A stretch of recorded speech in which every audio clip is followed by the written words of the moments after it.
Ethan Tingler, front tire changer for the 3-car Austin Dillon. You're listening to Back of the Pack podcast on Fantasy Focus. Hell yeah.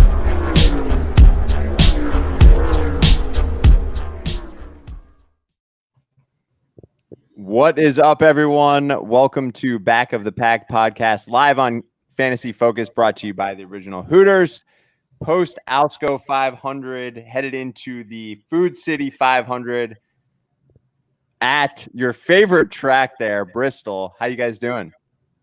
Doing great. I'm excited for some short track racing here over the next week or two. And again, a lot of things have happened on these bigger tracks. So when we go to a short track like Bristol and Martinsville, there's a lot more opportunity to dump some drivers without bigger repercussions. So look for some payback for a couple of drivers here in a couple of races ahead. Yeah, believe it or not, I love food. So I obviously love a Food City 500 that I love. So I'm all in Food Cities. Yeah, you know what? Food City, for the people, by the people. That's what we do here at Food City.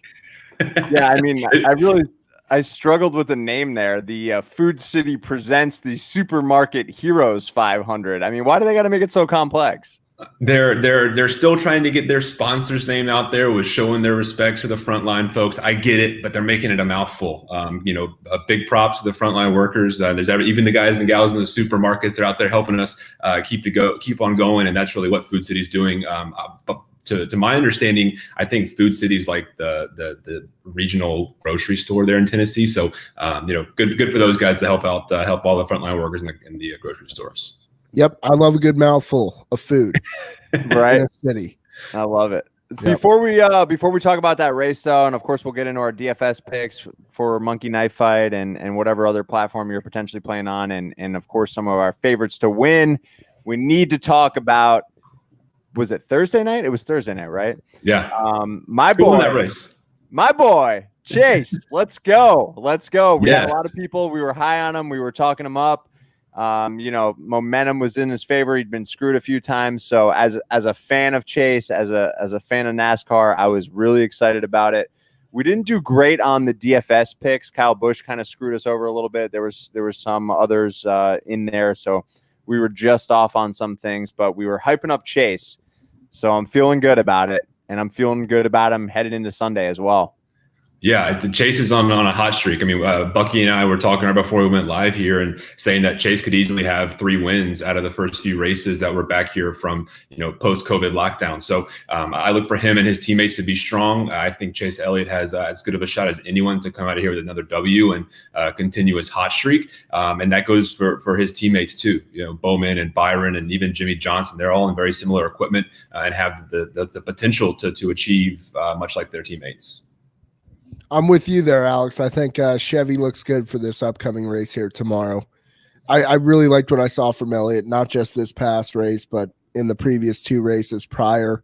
He's a guy who's coming in hot, and I honestly think he is deservedly up there in the running as favorite. So he's definitely he's climbing the ladder, and we've seen him over the last few weeks, the first few weeks of this year and the last few weeks of last year, going from that 3rd, 4th, 5th favorite on a weekly basis to being in the top 3 with Busch and Harvick and Truex on a weekly basis. So I think he's definitely earned that position amongst the top drivers, and something definitely I know that Levy's excited about. Oh, yeah, I am dedefinitely excited. What else? Any additional thoughts on Thursday night's race? Anything you saw there? So I know we talked about this, the group, us as a group, we were talking about it after Darlington, the crash. We were like, hey, when this build up, these chips on Chase's shoulder just get to a certain point where he just takes no prisoners, it's playing out right into his hands. I think he is someone who is going to take another, 1 or 2 wins over the next 3 or 4 weeks. Not only are we going into Bristol somewhere, it's a very, it's a momentum track, someone that, Chevy has had a lot of momentum and success there over the years, but looking the weeks ahead, we're going to Atlanta, which is near his hometown. Will be in Martinsville, another short track where he's led a lot of laps. So look for him to parlay a lot of this early post-COVID success into more trophies in the weeks ahead. Someone who I would definitely be betting blindly going into every weekend. So let's jump into Bristol here. Obviously, you have Kyle Busch. He is your favorite right now. Why would he be favored going into this race, considering Elliott's performance over the last couple of weeks? Historical data. I mean, he owns his place from an active driver's perspective. Stats on his wins right now, I think he's at 7 or 8 overall. He's not touching Darrell Waltrip, who has, I think, 12 overall wins, but of course he's not an active driver anymore. So Kyle Busch, like we talked about in the past, he's actually had the weekend sweep here, winning in the trucks, the Busch Series, and the Cup Series all in one weekend. He knows his way around this place. And last year when he won the first race at Bristol, he was crashed on the first or second lap and charged all the way back. So he knows his place around, his way around here, as does his brother. Both Busch brothers have had great success here. Kurt Moore in the early 2000s, and then Kyle Busch here of recent in Toyota. But like we keep talking about, some of these Toyotas have been underachieving compared to our expectations. So, I think Kyle and Truex are definitely amongst the stronger Toyotas, but Chevy has, I think, a little bit more momentum and potential to succeed in the weeks ahead. When you win the truck, the Cup, and the Busch Series race at the same track in the same week, do you get a free triple dipper? You should, because he owns that place, and if that's the case, I think he have 2 or 3 triple dippers now, because he's one of the very few who has actually done it. But that'd be a pretty cool, a special trophy for someone who wins like that, right? Absolutely, right.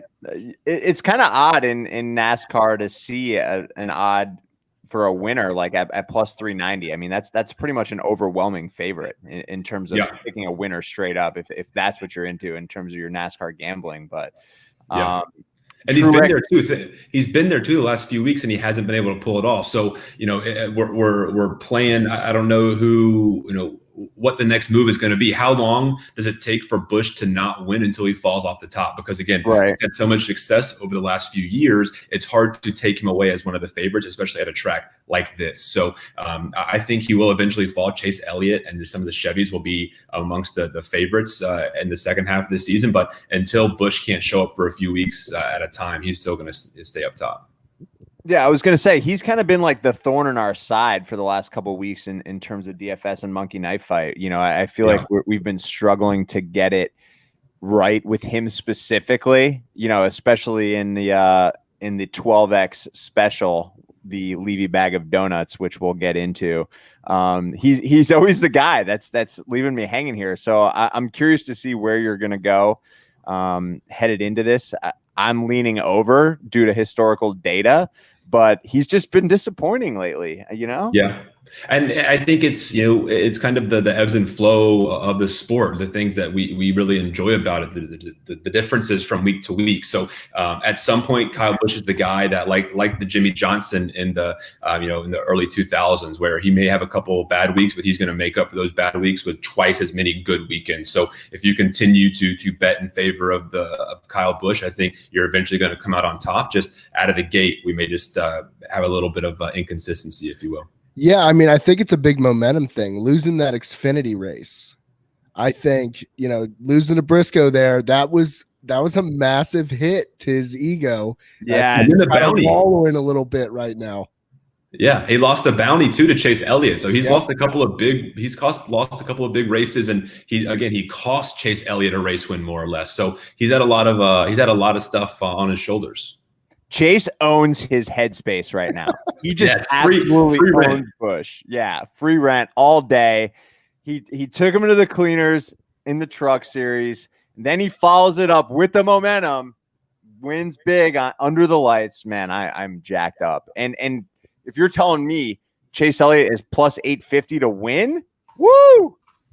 Yeah, that's a good number, right? And he's if I'm looking at, we'll dive into it shortly, but when I'm picking straight up winners, there's a number of Chevys that present good value, and they might be someone that I'm going to spread my money out across instead of throwing down a couple units on one individual. I may spread it out a couple of the top Chevys to hedge my bets a bit.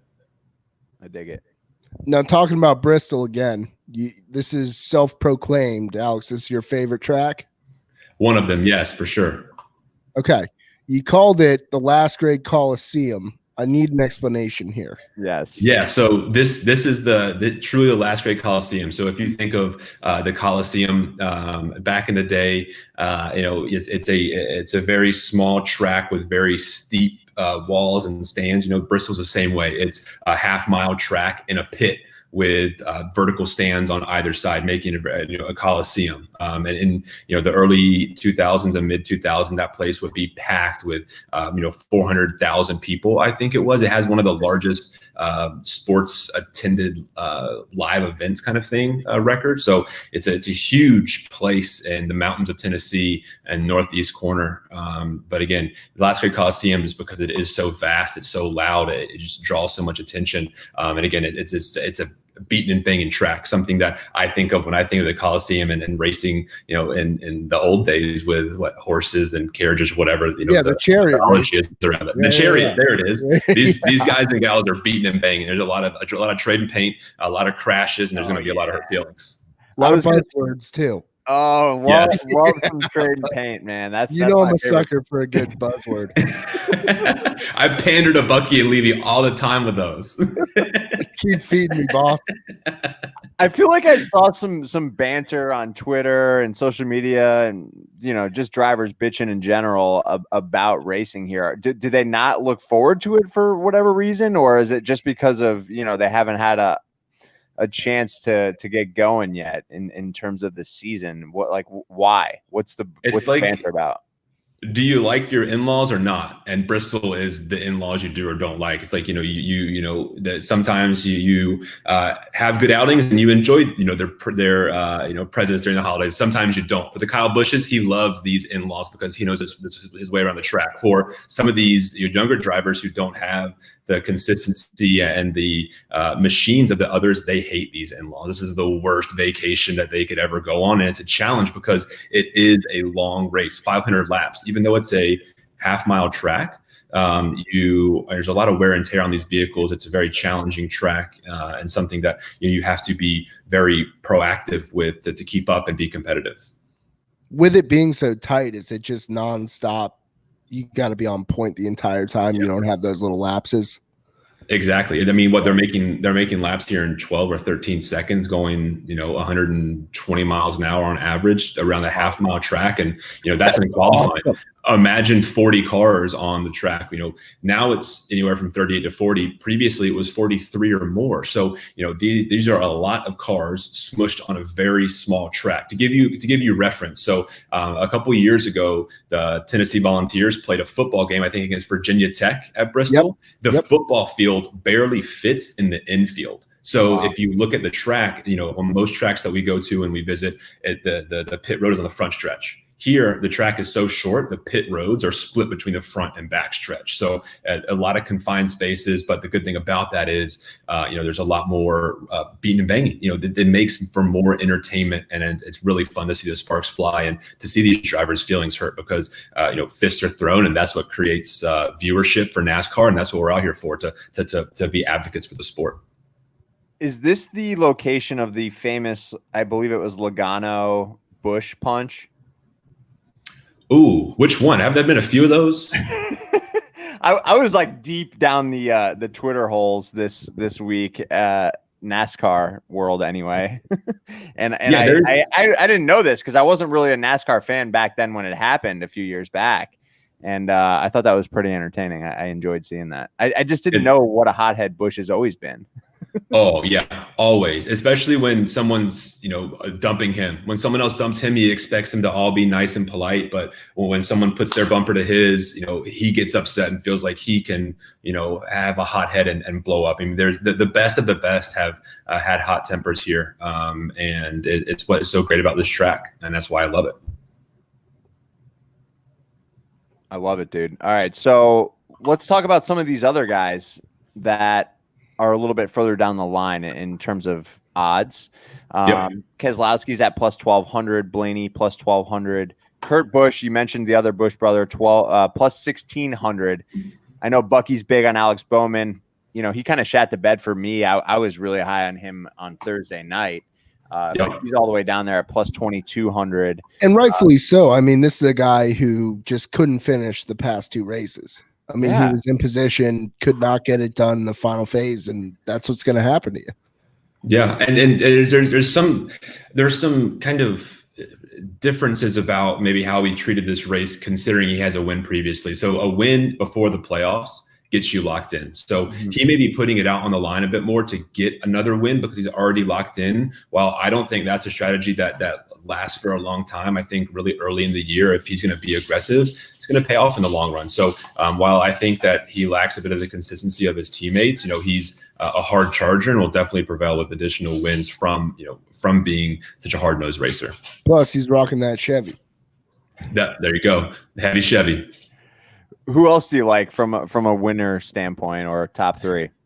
Yeah, from a winner standpoint, man, I have a really hard time kind of going off of the traditional Elliott and Busch picks going into it that we were talking about. Those are the two favorites going in. I think Elliott has a bit more momentum. And if I had to pick a winner, it would be Elliott. But looking at some other top threes and top tens, we talked about Tyler Reddick a lot. He's done really well over the last few weeks with some consistent finishes. This is another track with the potential for the high groove to really work in with this traction compound. So Reddick could really benefit from that, as well as another rookie, Christopher Bell. Matt DiBenedetto raced in his car last year. Matt DiBenedetto almost won that race in Bristol until Denny Hamlin passed in the last few laps. So I look for Christopher Bell and Reddick to have strong top 10 finishes, both as rookies coming into Bristol.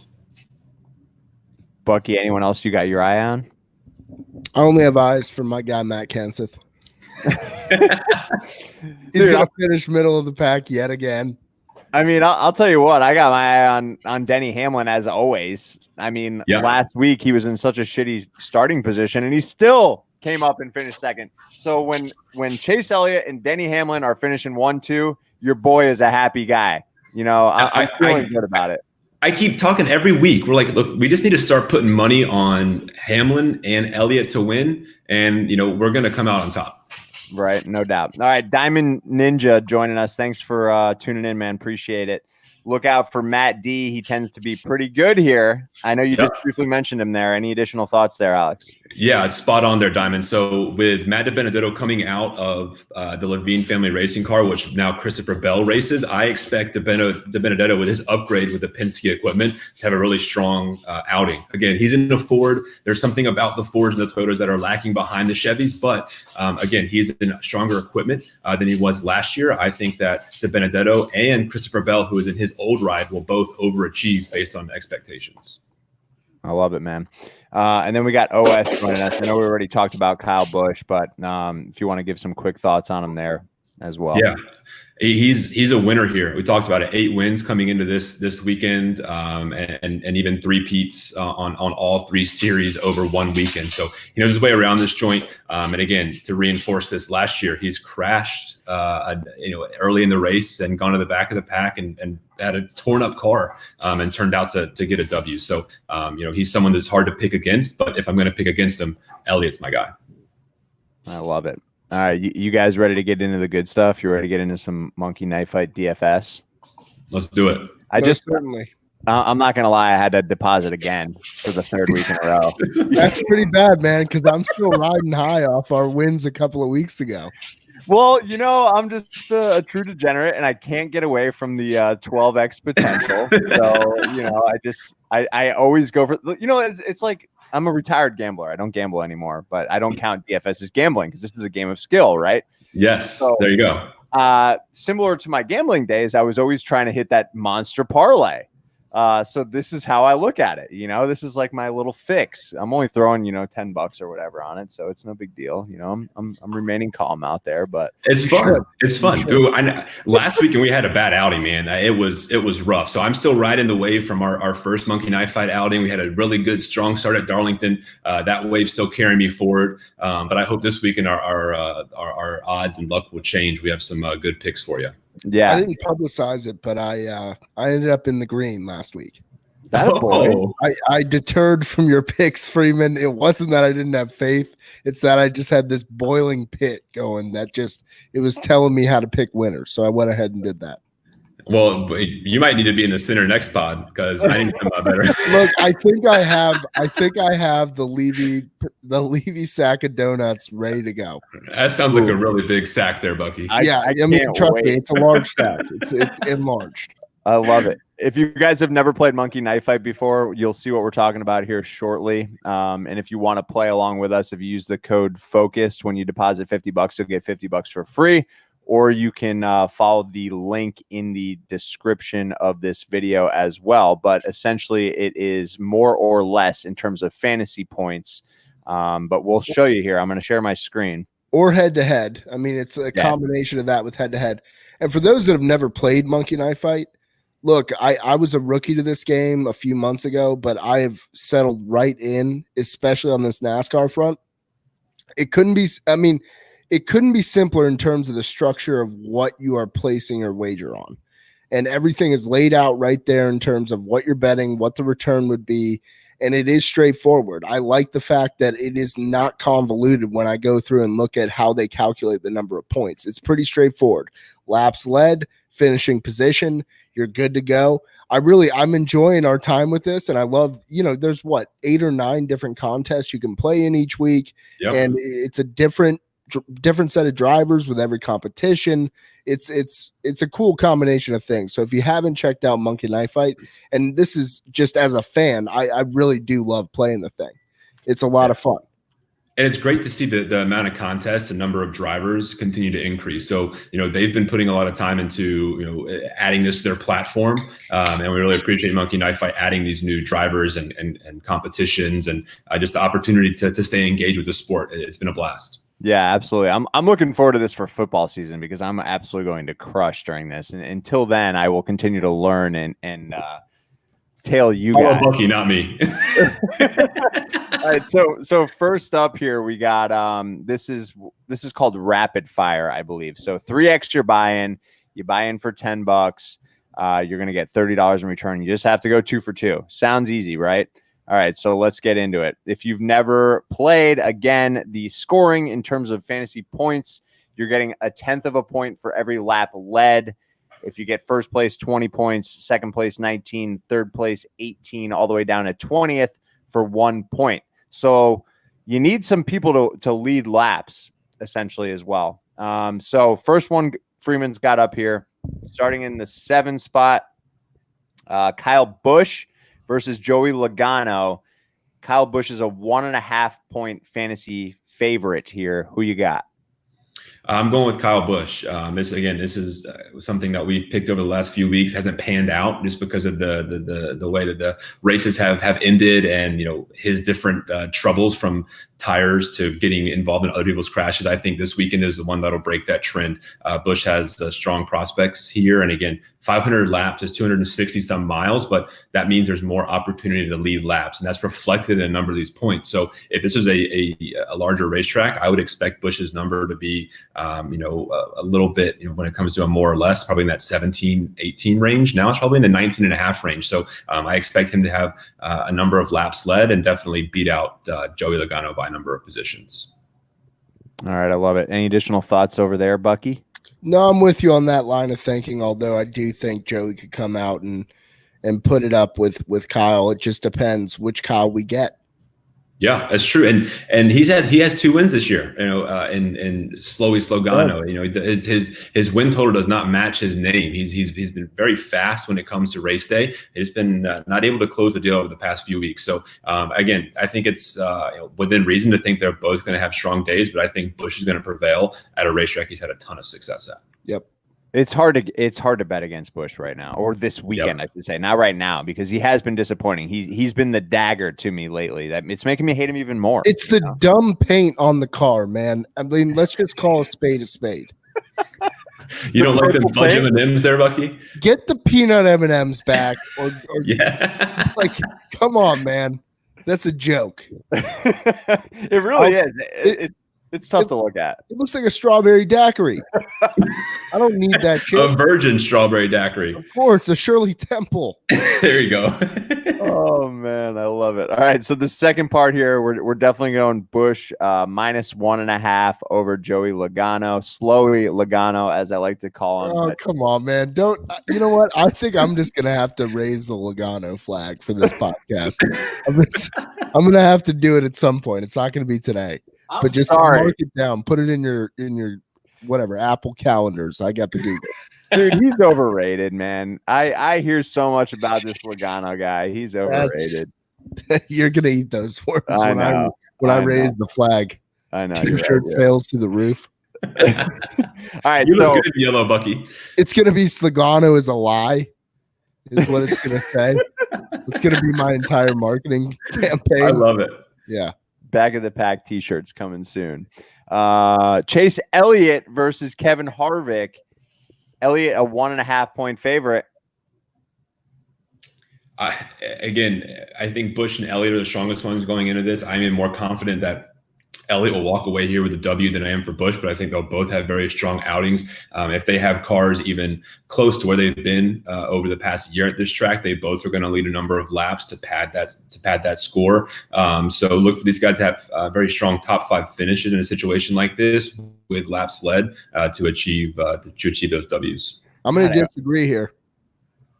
Ooh. Harvick is my pick. Upset special with that 1.5. Where's Harvick starting? I can't see on the screen right there. 8. He's starting at 8. Yeah, so even with this new and adjusted kind of qualifying lineup of 80% of starter or winners starting in the top 10. So you've got a number of drivers that pick from the top 10 to succeed here. I think again Harvick is another good name. It's just I saw him up at front in Charlotte, and he just lost it, man. He dropped like a rock. Yeah, what was that? Collapsed. I mean, short run cars, man, and that's there's a tale of two tapes here at Bristol. You can have a ton of cautions, and this kind of goes into Diamond's question. He asks if there's going to be more cautions or lead changes compared to previous races. Again, this is a toss up. If we come out of the gate strong with 2 or 3 cautions, I expect the trend to go a lot more long run. But if we have, if we run green all the way to the competition caution, I expect those tempers to flare after that competition caution, and we'll see a bunch more cautions, a bunch more lead changes. And again, it depends on, how this tire is wearing and how the compound is reacting to these tires, because, like we saw in Charlotte, we didn't really see much compound bite on the first race, and then it totally changed the makeup of the Thursday race. So there's a lot of intangibles here we don't get to understand with the help of practice and qualifying. So again, there's a lot to consider when comparing this to previous races. Why not are they not even comparing it to previous races, but let's just look back, at Bristol. I mean, let's look back just a few races ago. Cautions are coming out like flags in an NFL game. I mean, we're wrecking early in just about every single race. So I even with the competition caution, I really don't expect this to be any different than what we've seen recently, which is we're going to see caution very early. Yeah, and to think of a track like a Charlotte, when you compare it to Bristol, the quarters are much closer, if you will. The fenders and the tires are much closer, so there's a lot more potential for for disaster. Which is again while we watch, but also while we are just so excited to kind of tune in and watch the race to see what happens. I think no matter what happens at Bristol, it's always a great race because things happen so quickly. It's extremely entertaining and so many storylines to follow. Oh, I love it. I'm going to be slamming beers tomorrow. I'm excited to be watching this. Let's hope we start on time. That's right? all I ask. Yes. The weather gods have not been nice to NASCAR to start this. That's okay. We'll take it. We'll take our lumps. Just give us the full meal at some Mother point. Nature. Come on. Last Sunday I was in front of the television for 7 hours watching NASCAR. It was insane. I couldn't. Yeah, you should get like a frequent flyers card or something. Right. OS wants to know how much salary to leave on DK. I'm not sure. Give us some more specifics there. No, he means like that sweet spot of trying to win a big one. Oh, okay. I hear you. Yeah. That's my interpretation, OS. Feel free to correct me. But my interpretation there is, look, spend the bag. Just the bag, spend the bag. Yeah, I don't play much into you should have this much left on the DraftKings when you're starting a lineup. I think really where you make your bread in DraftKings is the middle of the pack, because on most of those matchups you get a point differential for position. So now that second half of the field is more randomized from a qualifying perspective, you can get a lot of value out of some of those drivers that you wouldn't have had in the past that usually qualify 20th and finish 17th. Those folks who usually qualify 20th that are starting 35th, who have a top 1/3, 2/3 car, you can achieve a lot more with their point differential and have a little bit more faith in the numbers they're going to bring you. So I think it's always smart to go with a favorite, to go with a long shot in that the middle of that lineup. Those three kind of Ricky Stenhouse, Ryan Newmans, Boyers of the group. Those are the ones to really pay your most attention to. Love that, dude. All right, Clint Boyer has been my favorite on social media when he's interacting with his family. He might be the funniest guy. Dude, he's great. He's great. And his kids are great too. He's someone who has been very closely tied with Barstool Sports. And he knows the media. I didn't realize that. Yeah, he knows the media. He does a podcast with those guys. And I expect he's going to be someone who will be very, very soon to step out of the car and go to the broadcast and media side of the game with Fox, with NBC, or with a Barstool Sports, because a lot of these guys like Dale Earnhardt Jr. and Jeff Gordon are seeing the fruits of their labor when they change size of the track, if you will. While they're not behind the wheel, they're in front of the camera and getting a lot more interaction and a lot more, having a lot more influence. I think he's going to follow in their steps as well. Is he the next Rusty Wallace? Honestly, I mean, he's kind of that guy, right? He's a strong driver. He, goes into TV and he stays around for a while. So yeah, that's a great analysis and a good comparison. That's why we pay Bucky the big bucks. It's true. Hey, before we get into the next Monkey Knife Fight contest, did I miss this? Why is there no qualifying? Like, where did the standings come from, or the starting positions come from here? Yeah, so just same thing as we had in Darlington. So to prevent, to minimize length of weekend and minimize exposure here for COVID, what they're doing is decreasing the number of days at the track. So the first 12 are randomized in points, and then they're randomized again in the second and third tier. So hope to see qualifying come back in a bit more of a permanent basis in the weeks ahead. Got it. All right. So next up for Monkey Knife Fight here, we got a more or less contest. I like these. It's 2.5x your buy-in. You just need to get 3 out of 4 here. I say that like it's easy. Last week I thought I had some easy ones, and I went 2 out of 4 on most of them. But so let's start with Kyle Busch. His over/under is set at, or more or less, I should say, is set at 19.5. What do we got here? Even though he's starting in the top 10, I think he's gonna have a very strong car. I think he leads 70 to 100 laps. So out of the gate, when we're reverse engineering it here, that gives him, a lesser point total to achieve even after leading some early laps. So I'm going to go more for Kyle Busch. I think he has a top 3 finish, leads a number of laps. He is my second favorite going into the weekend, even though he's leading odds. But again, I think he achieves more than 19.5 points and has a very strong day. Bucky, any objections? Not at all. Go Kyle Busch. All right, there we go. But kind of. Slowy Logano starting in the 3-hole, 18.5 points. What do we got? I think Buck might have an opinion on this one. What you say, Buck? No, I'm going to go less. Look, I'm just saying I will raise the Logano flag here in the coming weeks, but it's not going to if he wins you money. Disclaimer. Yeah, it's not going to be.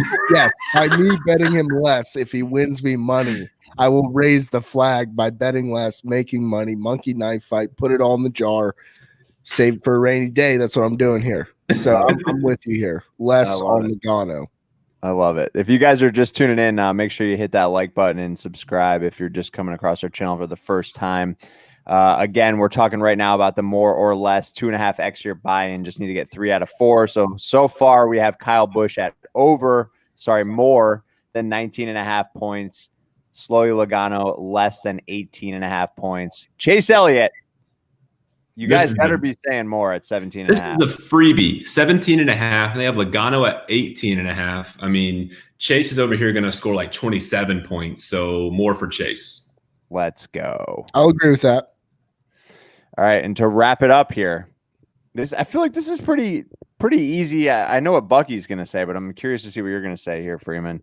Kevin Harvick starting in the 8-hole, more or less 16.5 fantasy points. This is one that I was just, it's a tough number because again, they're teasing you with it. They think it's really low, like, oh, easy peasy. Let's go more. The same thing happened last week with us. Let's not get fooled again. I don't think Harvick's going to have, a top 7 finish. And I don't think he's going to lead a lot of laps, although he has, a number of career marks here from, starts to laps run when it comes to the field and competition. I think he'll have a strong top 15 finish, but there's no way he's going to take a W or top 5 this weekend. So I'm going to say top 5 finish. Ooh. And he will most certainly not only get the more on 16.5, he will have more than Chase Elliott at the end of the day. Oh my! Those are some fighting words, Levy. Jeez, you know what? All right, I'm fighting. Hey, Busch Light doesn't bleed, buddy. This kind of makes me feel sick. Now I don't know who to go with because Bucky's a hot hand, and I believe in a hot hand in terms of DFS and gambling. Well, here's the thing: it's 3 out of 4. I know. So if you really believe Logano's coming up empty, pop in that more button. Let's ride. Listen, I like that. I like that reasoning. You know what? Instead, I'm going to flip this dirty penny, and if it's more, it's heads. Okay, if it's less. If it's tails, that's what I meant to say. Here we go. I'm confused. It's heads. Bucky's got the hot hand, even in the corner. More. Oh, Hit that more. All right, hit the more. I can't believe I just shifted the mentality on this. I'm really coming in my own here. This is top tier analysis. We're flipping 1947 pennies. Well, so the thing is, it's a different type of contest on Monkey Knife Fight. So I mean, I'm not that much of a degenerate asshole. Like I'm not gonna flip a coin on every single play, right? It's only when it's 3 out of 4, Definitely, and I like this a lot too because again, we're going for 3 for 4. What's the multiple? 2.5. It's 2.5x on that. Yep. Yeah, I mean, again, that you're playing to win here, and even if someone drops the ball, you've got a little bit of wiggle room. Yep. All right. So the next one you've got 3 out of 4 as well. Is it this one? This one, right?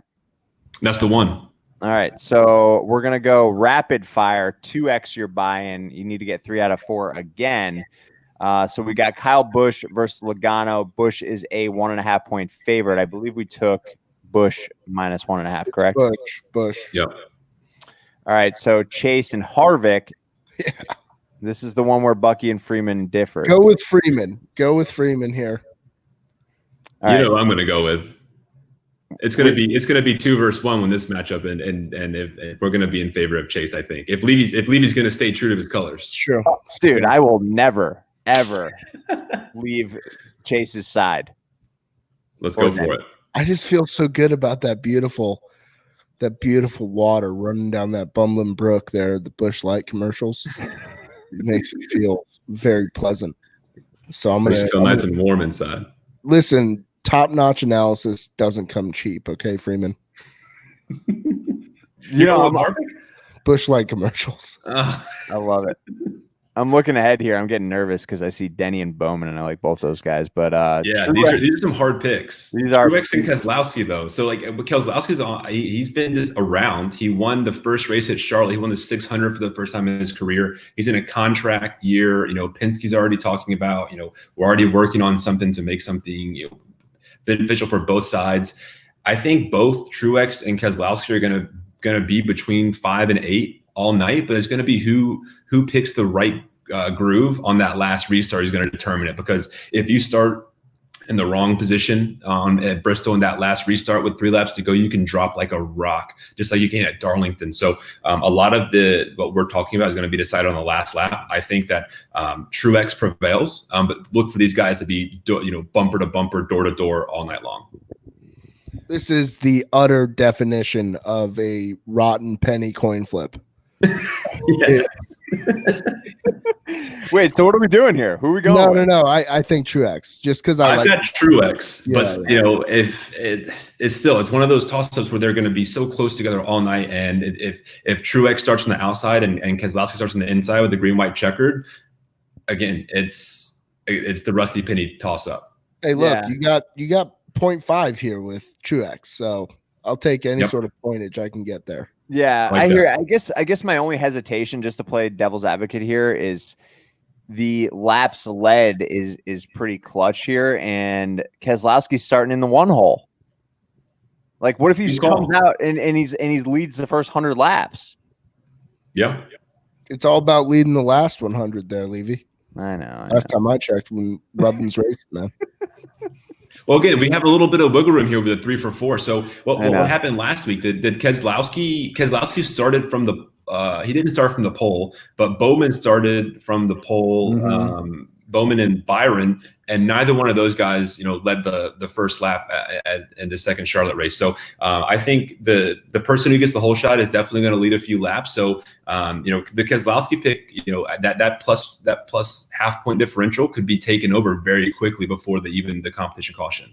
I don't want to add any sort of different, spices to this conversation, but I do have to admit I'm in this same contest on my own accord here, and I have Brad K.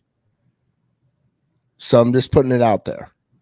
Like I said, dirty, rusty penny coin flip. All right, I'm curious to see what you guys do on the last one here, though, because I agree with what Diamond just said there, though. He's got a weird pit strategy. He'll lead some laps with that in mind. And I think when it comes down to it, we are basing this off their fantasy point algorithm. It's not really an algorithm. It's actually a very simple equation. Mm-hmm. But I like to think I'm doing algorithms like a calculus professor or something like that. But right. But honestly, I think you're right. That's why I had Keselowski. Is simply this is a guy. He's won a race, right? So he's kind of feeling the flow. He's got that mojo going. And look, Diamond, I would love to get more info on the weird pit strategy here because I'm learning every single day in this profession. So I'm all about absorbing info like a sponge. So. Yep. I'm going to go with Diamond Ninja, and I'm going to say, yep, Brad K. Let's get it done. I'm loyal to Freeman in the back of the pack, so I'm still sticking. What I'm going to do here, I'm probably going to hedge. So I'm going to do two. It's a 3 or 4 too. It's a 3 or 4. Remember exactly. So I don't feel too torn about it. I'm still going to go with Truex, but I can see why you guys like Keselowski because I made the argument for myself. I think he's going to lead some laps. But this is what crushes me. Hamlin minus 1.5 or Bowman plus 1.5 starting 10 and 11. This is tough. I'm going to go with Bowman. Even though he didn't close the job last week, I think he was pushing his equipment too hard. He knew he had a win in the bag. He was going for that W. He knew his teammate was closing late. So I think Bowman's going to have a strong showing. Again, he's in the Chevy just like Chase is. Very strong equipment, strong showings. And with that padding, I think he beats Denny not only outright, but in a point total. Samesies. Let's roll. Yeah, that plus, I mean, you guys all know by now that I love me some Denny, but a 1.5 point spread there is pretty big in favor of Bowman. So I like that cushion there because 1.5 fantasy points is a lot in racing. It really is. Yeah.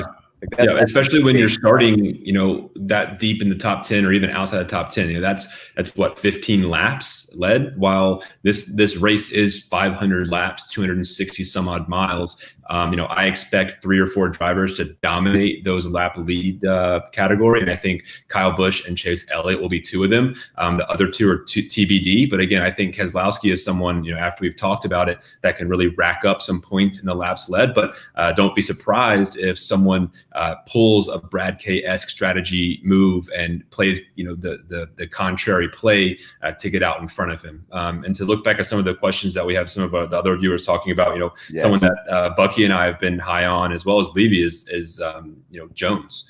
Eric Jones has been someone who we've talked about so many times. He's been quiet, hasn't been mentioned in the races as much, but he knows what he's doing. He's driving the racetrack. He's racing the race. He's not someone I think is going to come out with a W tomorrow, but someone who can definitely, have a solid top 10, top 12 finish.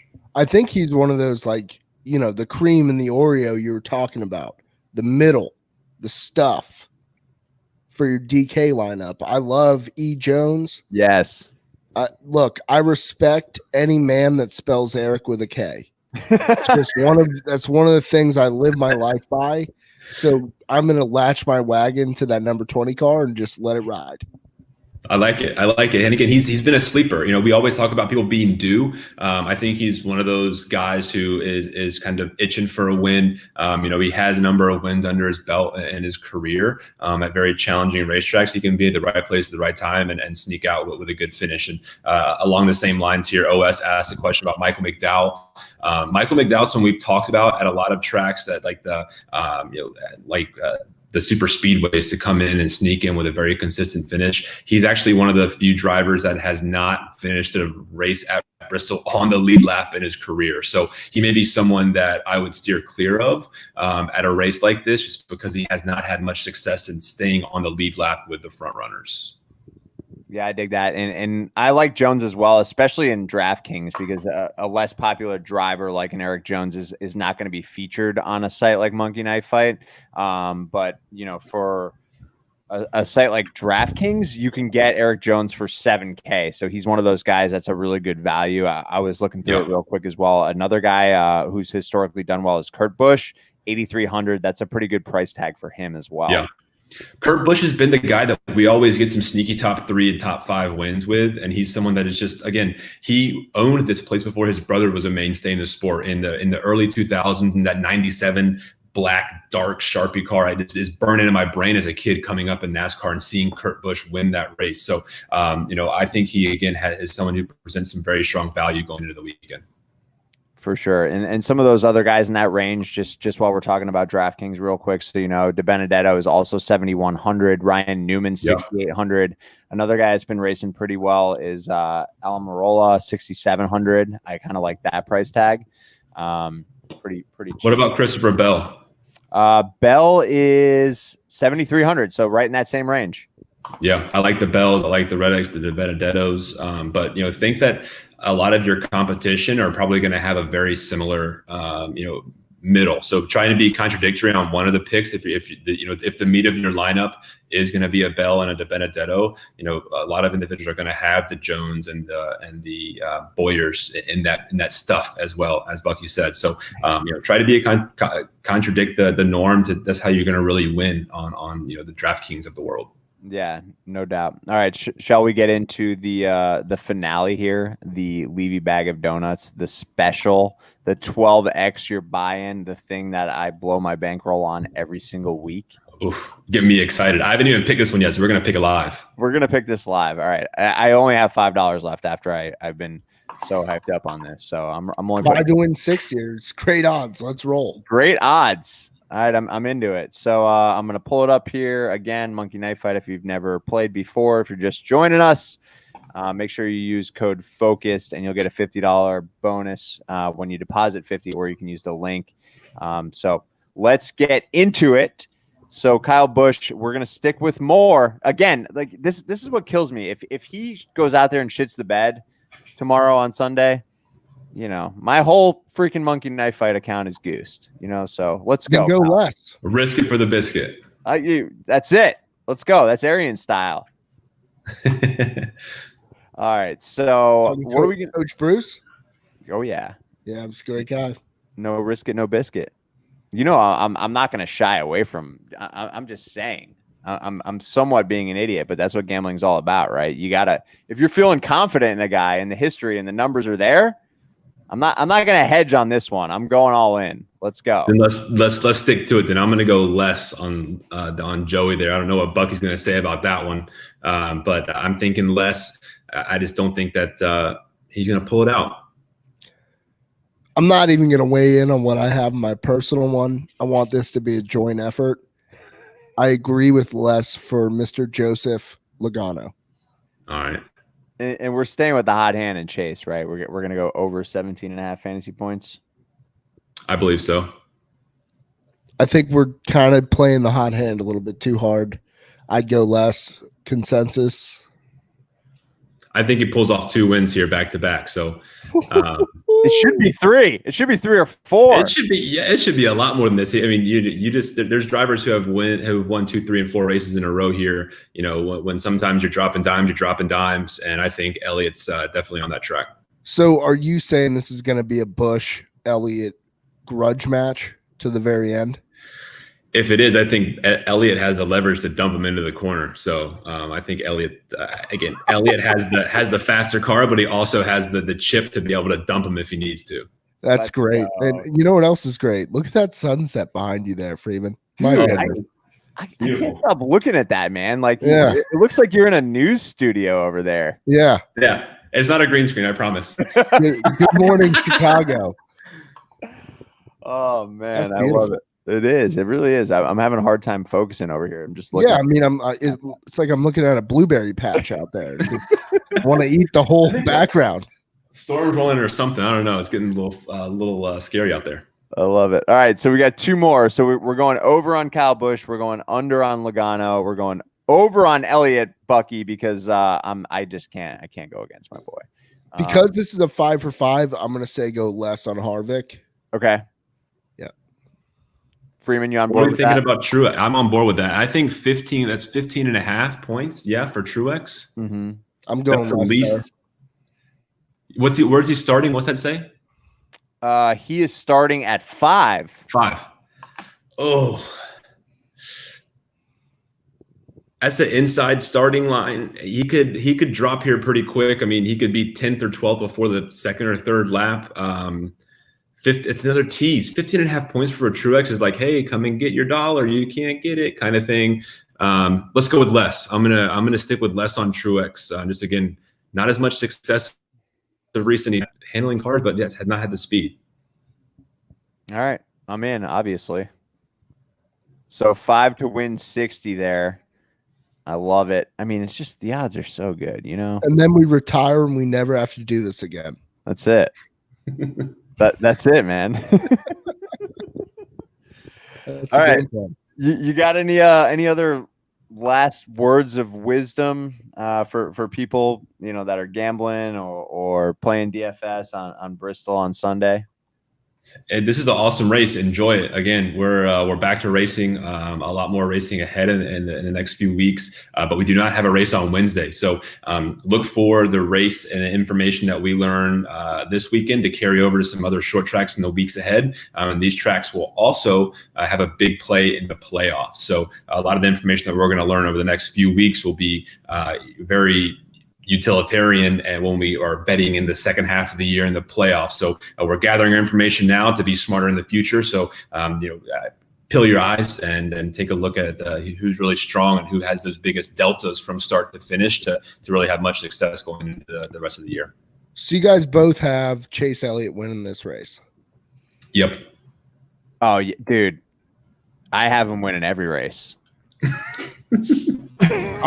I'm going to say Bowman wins this one with Logano coming second.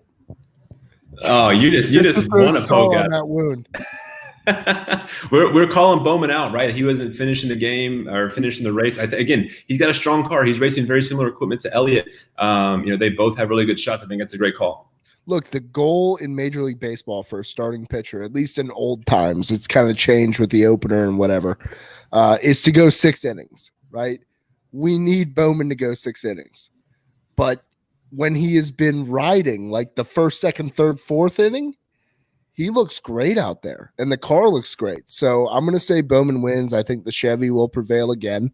And it won't be Chase Elliott, hopefully. He's just all right. Well, dude, we might as well just call him the early load blower because he just throws it out there too quick, man, and he runs out of steam. Been there, done that, pal. I can relate. Relatability is everything in this world. Oh man, it really it is. is true. That could be the style that he's driving. So keep that in mind. He likes his car very loose, and what that may mean is the early runs, these short runs, and in the first half of the races, he has the car. But once people are able to adjust, that they catch up to him, loose is not as fast. So hopefully we'll see him evolve a bit on his style to carry that speed from the first half of the race into the second half. So that's good analysis. I think that we should keep an eye on. Yeah, I'm with you on that. I'm gonna go my top 3. I'm gonna go. We're doing top 3s now. I'm going. I'm feeling spicy. I see you over there drinking that Bud Light seltzer. And yeah, I ran out of beer, man. I ran out spicy. of beer. I've never mango of all seen things. drink a seltzer, so it's exciting. You got my mojo going now. Yeah, seltzer's good actually. It's delicious, that mango one. I have some in the fridge right now. You're inspiring me. I'm gonna go Elliott, Kyle Busch, and Harvick. Ooh. I like that. Who are you gonna go with, Bucky? I'll just caboose the three of us here. I'm gonna go Bowman, Logano, Busch. Okay. I'm thinking Elliott, Bowman, Reddick. Ooh, Reddick coming in there. Wow. Yeah, that's a love it. long shot top three. I don't even know what his odds are on that. Probably somewhere in the 750 to 1,000. I don't know. Book it. You heard it here first.